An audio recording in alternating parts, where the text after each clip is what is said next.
Well, I want to start with this. The Dallas Cowboys wanted to make a trade. They did.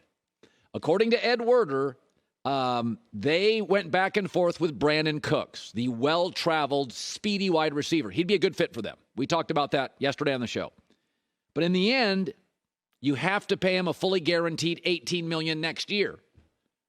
And the Cowboys can't because Dak makes $49 million next year. That is the number 2 cap hit in the entire league.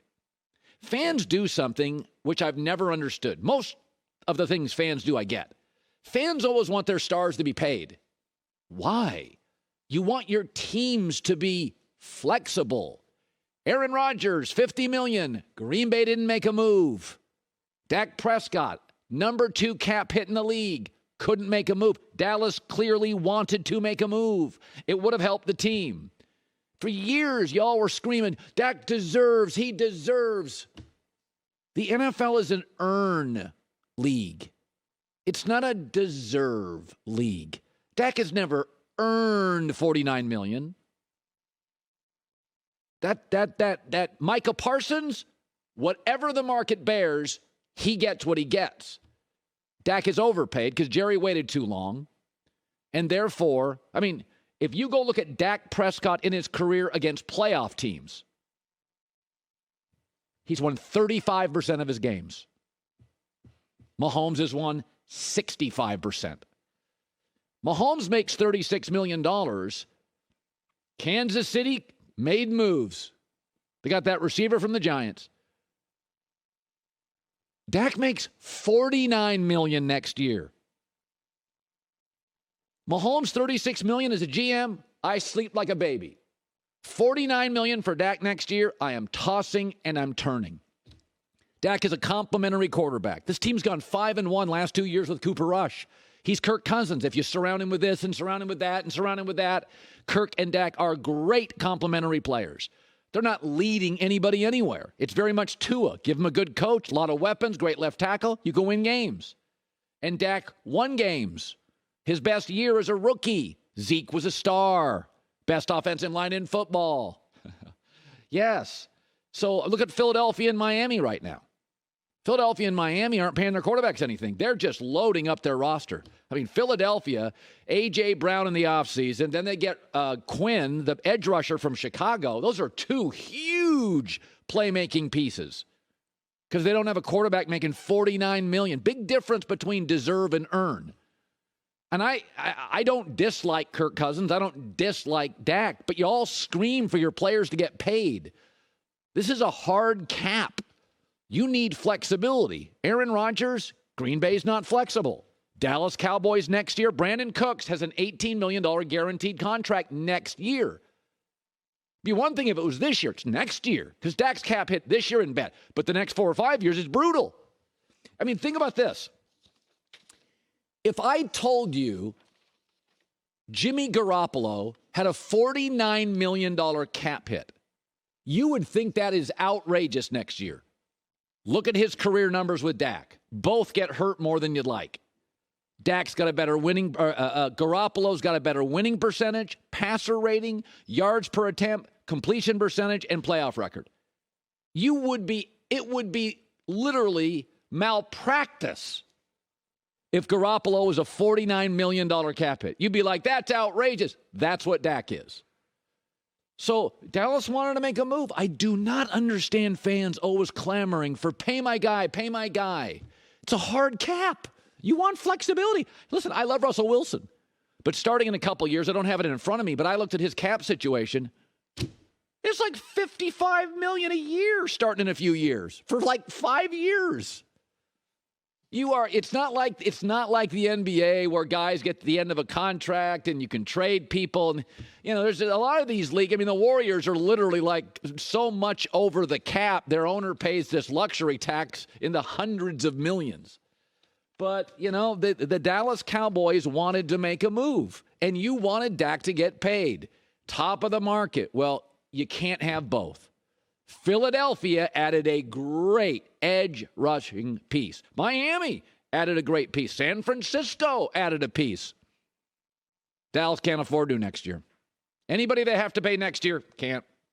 So I saw this story. Apparently Packer fans on the social media accounts, and I know it's a lot of Twitter and Reddit nerds, but nonetheless, a lot of Packer fans on social media, because the Packers didn't make a move, they want their general manager, Brian Gutekunst, fired. Interesting. This year started, and I picked the Vikings to win the division, and I said Green Bay is not going to be the same team. Not a single Packer fan reached out to me and said, you're right, we're not that talented. I was an idiot. I was a moron. We are dominant. And I said, well, you don't have Devontae Adams. We were 7-0 without him. We are loaded. So clearly you love your players in your roster. Now you want him fired? When I wouldn't put them in my top 10 hierarchy, remember J-Mac was here. I said, they're not a top 10 team. I watched the games. Not a single Packer fan ever said, yeah, I think their roster's a little overrated. Not one. You mock, you lecture, you criticize those who don't consider them a Super Bowl team before the season started. So you must like their roster. Nobody wins just with a quarterback. I'm sorry, but you can't have it both ways. You can't tell everybody that you are great and a Super Bowl team, and then you don't make a deal at the trade deadline and want the GM ripped because you don't have enough players. You don't have enough players, at least on offense. But Green Bay's defense is loaded with talent. It's underachieving. Is that the GM's fault? They got players everywhere. The special teams have been wobbly since Matt LaFleur showed up. Is that the GM's fault? You don't use Aaron Jones on a regular basis enough. Is that the GM's fault? Aaron Rodgers took top-of-the-market money and refused to work out as much as he could have with rookie wide receivers. Is that the GM's fault? Mike Sando of The Athletic, a great reporter. Mike Sando, The Athletic. Athletic's got great reporters everywhere. I read it every single day of the year. An anonymous NFL executive didn't paint Aaron Rodgers in a good light when it comes to his desire for wide receivers. An exec told Sando, very trustable, legit guy, there's so much there in Green Bay we don't know when it comes to Aaron and his receivers. It's almost like, why would you spend premium draft capital on somebody he probably won't like? Nobody's good enough for Aaron. That's probably part of it, too. You got to think about that. Took him years to get Devontae Adams and him to the right place. I don't know. You give Patrick Mahomes new wide receivers, they're good in September. Juju Smith-Schuster. Doesn't take Mahomes long. It doesn't take Josh Allen long. I mean, Tom Brady, he got Mike Evans, Chris Godwin, year one, won the Super Bowl. So you all want the GM fired. Which is it? Is maybe it Matt LaFleur and Aaron Rodgers? They deserve the blame? You're blaming the general manager. You keep telling me how great your team is. When I'm like, I take the Jets a couple weekends ago. Remember that? I picked the Jets over the Packers. Not a single Packer fan said, that's interesting. We're overrated. Our talent's not as good as people think. Not one. It's outrage. Mocked. Can't have it both ways. There are plenty of good players here. Absolutely.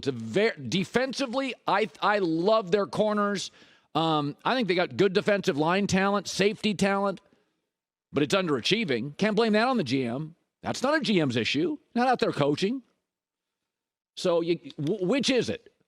Are you a Super Bowl team? Because the teams I like in the Super Bowl have a bunch of good players. Buffalo's got a bunch of good players. Niners got a bunch of good players. Philadelphia's got a bunch of good players. Baltimore's got a bunch of good players. Kansas City's got a bunch of good players.